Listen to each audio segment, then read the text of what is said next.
Welcome back, everybody, for another deep dive. This time we're headed to Denmark. Always exciting. Yeah, so we're going to be looking at this unique landscape they have over there called Overdrev.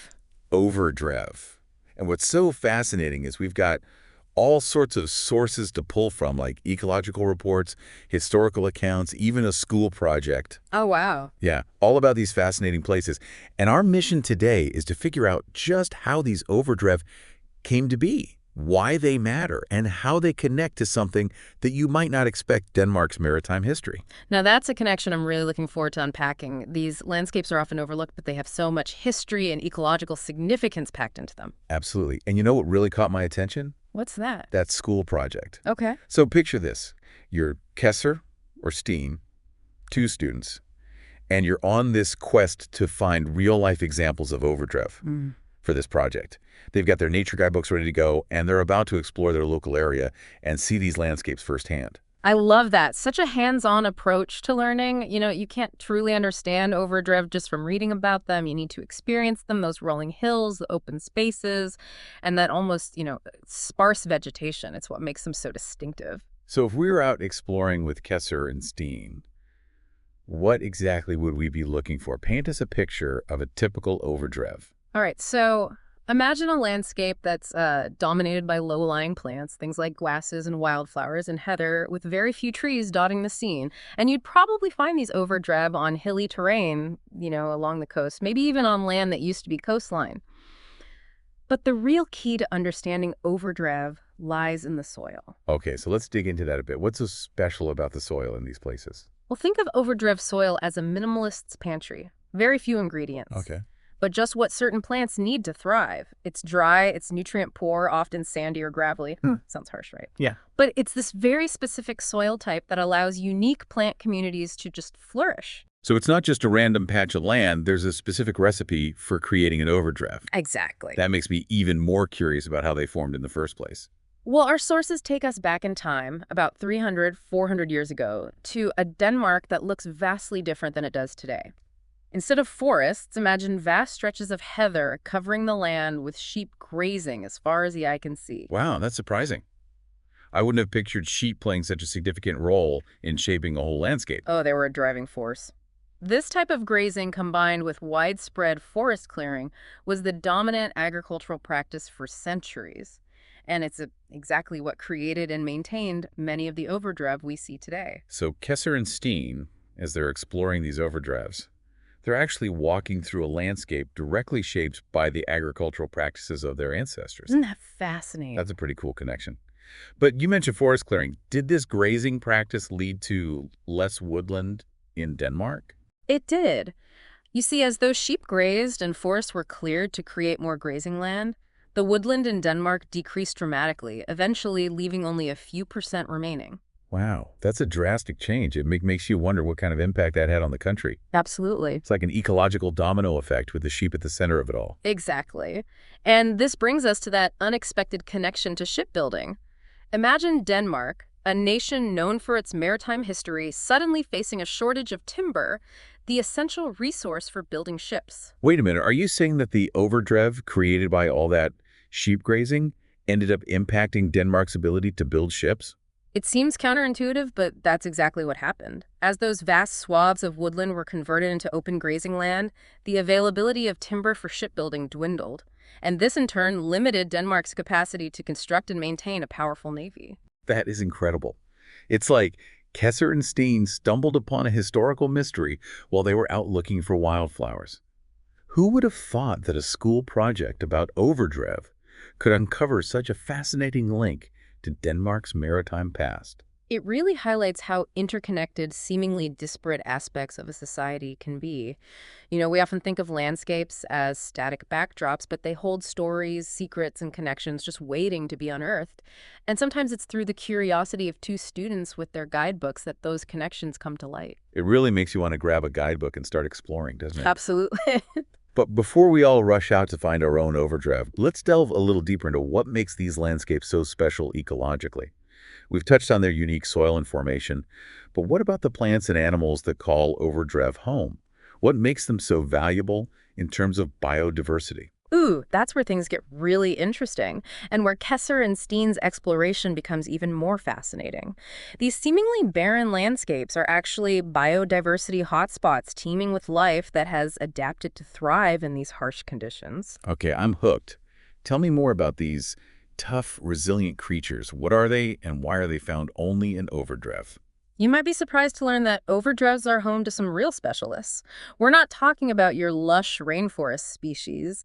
These are plants and animals that are uniquely adapted to the dry, nutrient-poor conditions that you find in an overdrev conditions that would make most other species just wither. So they're like the ultimate survivors of the plant and animal kingdom. What kind of adaptations are we talking about here? Well, think deep roots that can tap into those scarce water sources, waxy leaves to help prevent moisture loss, maybe even a life cycle that's perfectly timed to take advantage of those short bursts of resources that are available in an overdrev. It's amazing how life finds a way to thrive, even in what seem like the most challenging environments. But if these species are so specialized, does that make them vulnerable? Absolutely. Many overdrev species are found nowhere else on Earth, which makes their preservation incredibly important. Just imagine Kessler and Steen bent over their guidebooks, identifying a rare wildflower or a tiny insect that's unique to this habitat. They're witnessing firsthand the importance of protecting these fragile ecosystems. It's a powerful reminder that even a seemingly simple school project can contribute to our understanding and appreciation of biodiversity. But we've talked about how these landscapes were shaped by centuries of human activity, specifically sheep grazing. What happens when those traditional practices disappear? Can these specialized species survive without them? That's a critical question, and it brings us to the challenge of preserving overdrev in a modern world. You see, without grazing, overdrev are at risk of becoming overgrown with shrubs and trees, essentially losing the very characteristics that make them unique. So it's not a case of leave it alone and nature will take care of itself. These landscapes actually need active management to maintain their biodiversity. Precisely. And that can be a tricky balancing act.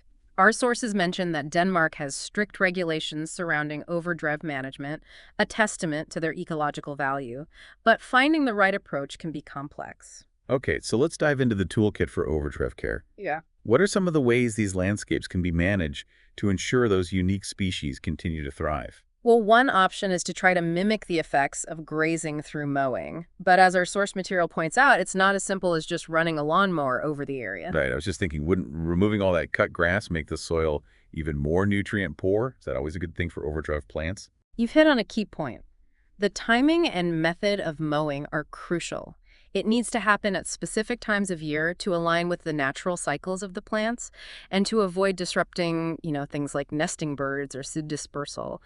And you're right, sometimes leaving some of those cuttings behind can actually be beneficial. It provides a small boost of nutrients without upsetting the overall balance. It's a delicate dance, isn't it? Finding that sweet spot between mimicking the effects of grazing and preserving the specific conditions that these plants and animals need. Exactly. And sometimes it's not just about mowing. Our sources mention that good old-fashioned manual labor can also play a role. Think targeted removal of bushes and invasive species, a more hands-on approach to maintaining that open character of overdrev. I can imagine that's pretty labor-intensive, though. It's not like you could just send in a team of robots to trim every bush perfectly. While robot lawnmowers might work for maintaining a neatly manicured lawn, you're right, they wouldn't be ideal for the nuanced work required in an overdrev. However, there are specialized mechanical tools that can help with tasks like trimming hedges or clearing larger areas more efficiently. So we've got mowing manual labor and some specialized mechanical options. It sounds like managing overdrev requires a blend of traditional techniques and modern tools. Is there a best approach, or does it depend on the specific landscape? You've hit the nail on the head. There's no one-size-fits-all solution. The most effective approach depends on a whole range of factors: the size of the overdrev, the specific species that are present, even the accessibility of the terrain. So what's the takeaway for someone who might be responsible for managing an overdrev? Where do they even begin? The best advice is to seek expert guidance. There are biologists and conservationists who specialize in overdrev management, and they can help develop a tailored plan based on the unique characteristics of each site. Remember, these are incredibly valuable ecosystems, and it's essential to approach their management with care and expertise. It makes sense. You wouldn't want to accidentally disrupt a delicate balance that's been centuries in the making. So we've gone from imagining ourselves exploring with Steen, to diving deep into the complexities of managing these fascinating landscapes. What I'm taking away from this is that overdrevs are far from static way. They require ongoing care and attention to maintain their unique biodiversity. That's a great insight, and it raises a really important question. What are the implications of all this effort? Why should we care so much about preserving these human-shaped landscapes? It's not just about pretty wildflowers, is it? You're right, there's got to be more to it than that. Yeah. What's the bigger picture here? Why should we as listeners care about the fate of Danish overdrev, even if we've never set foot in one? You know, it's easy to think about conservation in terms of pristine wilderness, but the story of Overdrev really challenges that notion. Yeah. It shows us that human interaction with nature isn't always, destructive. Right. It can actually create valuable habitat. That's a good point. Overdrev are proof that biodiversity can thrive in landscapes that have been shaped by centuries of human activity. Exactly. It reminds us that conservation isn't just about protecting areas that have been untouched. It's about understanding and managing these really complex relationships between people in the natural world. I agree. So why should we care about these Danish landscapes, even if we might never get to visit them? What's the broader significance? Well, think about it this way. The loss of biodiversity anywhere is a loss for everyone. You know those specialized species that we find in Overdrev? They actually contribute to the overall health and resilience of our planet's ecosystem. It's like a ripple effect, right? Yeah. The disappearance of one seemingly insignificant plant or insect could have these unforeseen consequences for the entire web of life. Exactly. And beyond the ecological implications, there's a cultural and historical dimension to consider as well. Overdrev offer us a window into the past, showing us how people lived and interacted with their environment for centuries. They're like living museums of traditional land management practices. It's like Kesser and Steen, through their school project, are uncovering not just ecological data, but a piece of their own cultural heritage. That's the beauty of it. These seemingly simple landscapes hold layers of meaning and significance, and by understanding their value, we can make more informed choices about how we manage and protect them, both in Denmark and in our own local environments. This deep dive has really opened my eyes to the importance of looking beyond the obvious. Who knew that a seemingly barren landscape could be so rich in biodiversity history? It's found everywhere, even in places we might take for granted. And sometimes all it takes is a little spark of curiosity, like that of two students with their guidebooks, to uncover those hidden treasures. So the next time you're out for a walk, take a moment to really observe the landscape around you. You might just discover your own overdrev, a place that sparks your curiosity and deepens your understanding of those intricate connections between people and nature. And who knows, maybe you'll even be inspired to take action to contribute to the preservation of these valuable ecosystems, whether it's in your own backyard or on a global scale, because ultimately the fate of these landscapes and the species they support is in our hands. That's a powerful thought to leave us with. Thanks for joining us on this deep dive into the world of Danish overdrev.